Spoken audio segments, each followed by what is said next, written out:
Hello, everybody, and welcome to another edition of Thursday Thoughts with Pastor Pat.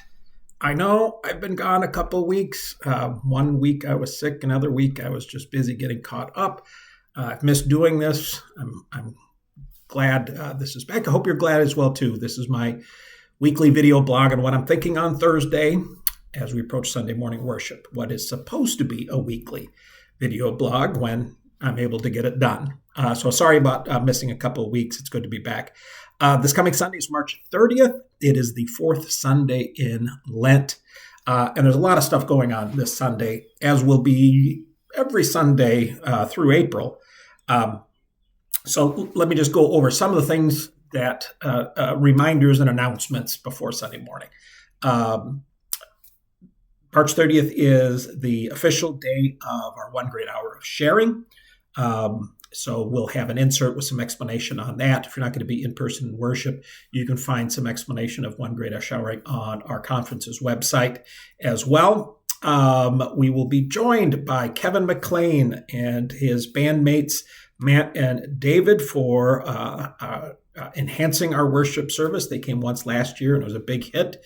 We're very glad to have them back. And so it'll be a very more contemporary feel. It won't be a full contemporary worship service, but it'll definitely have a more contemporary feel to worship. They're going to provide special music, the offertory, and they're going to be accompanying our final hymn for the day, for the morning as well, too. Love to have them back. Been really trying to get them back here for a while. We will also begin sales of the Easter lilies, or Easter flowers, because we're also going to be selling geraniums as well, too. It is the last day to donate Easter candy to the Mission and Caring Committee, and also we're going to use some of the extras for the Easter egg hunt for children on Easter Sunday as well, too. So don't forget to bring your Easter candy and those donations on Sunday morning. And the scripture for the day is the story of the parable of the prodigal son, which has got to be the most well-known and well-loved parable that Jesus ever shared, the story of the prodigal or lost son. And if you're familiar with the story, it's just this wonderful story of forgiveness, of restoration. It's the story of a wealthy landowner who had two sons. The younger son wanted his inheritance in advance. His father divides it out and gives him the money, and the young son goes off on his own and he squanders all of his money on wild living. He reaches a point of destitute, a point of rock bottom, and he decides that he has sinned against his father and needs to come back. And so he makes his way back to see his father, and from a great distance, the father sees this lost son coming back and runs to him, hugs him, welcomes him back, and shows it and throws him a huge party. And then you have the older son who sees this party being thrown for the younger son and feels like, well, what did he do to deserve a party? Here, I've been this good son. I've never squandered any money. I've done nothing but abide by my father. Where's my party? And the son basically says,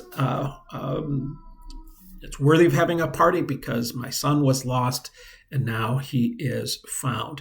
So this topic of forgiveness, which has also been the theme of our Wednesday night Lenten studies, even though we're halfway through, you can still join us for those of you who haven't come to those yet. 6 o'clock every Wednesday night, beginning with dinner and then the Lenten study on forgiveness.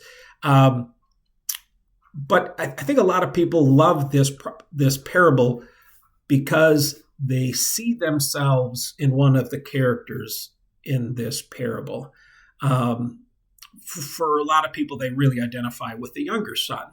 I identify with the younger son in the respect that, like in my college years, I was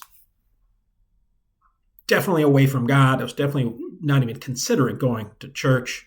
But when I did come back to church and back in touch with my faith, I felt that incredible acceptance and love and forgiveness of God. A lot of people identify with the older son. where, and I have as well too, where sometimes I feel like I sit in a little bit of judgment, a little bit on people I don't know if they deserve that level of grace, and I feel a little jealous because I have been a good person, and where's my party? So I felt like the older son at times as well too, but I've also felt like the father from time to time as well in the story, where someone who has been away from my life for a while, and then that person comes back, and how wonderful a feeling it is to have that relationship restored. And that's a great feeling as well to have someone come to me and ask for forgiveness, and me being so overwhelmed with gratitude that they would like to be back in my life. I've been on that side of the story as well. So comment below, which character do you most identify with? And I'd like to see the answers. I'm sure we're going to get a lot of younger sons and a lot of older sons as well too, but I'll be interested to see that. But make sure you comment, like the video as well too. Share it if you'd like, if you know of some friends that might appreciate seeing this video. And join us for worship, 10 a.m. every Sunday morning, either in person in Weldon Springs, Missouri, or right here on Facebook Live. And until I see you again, take care and God bless. Bye-bye.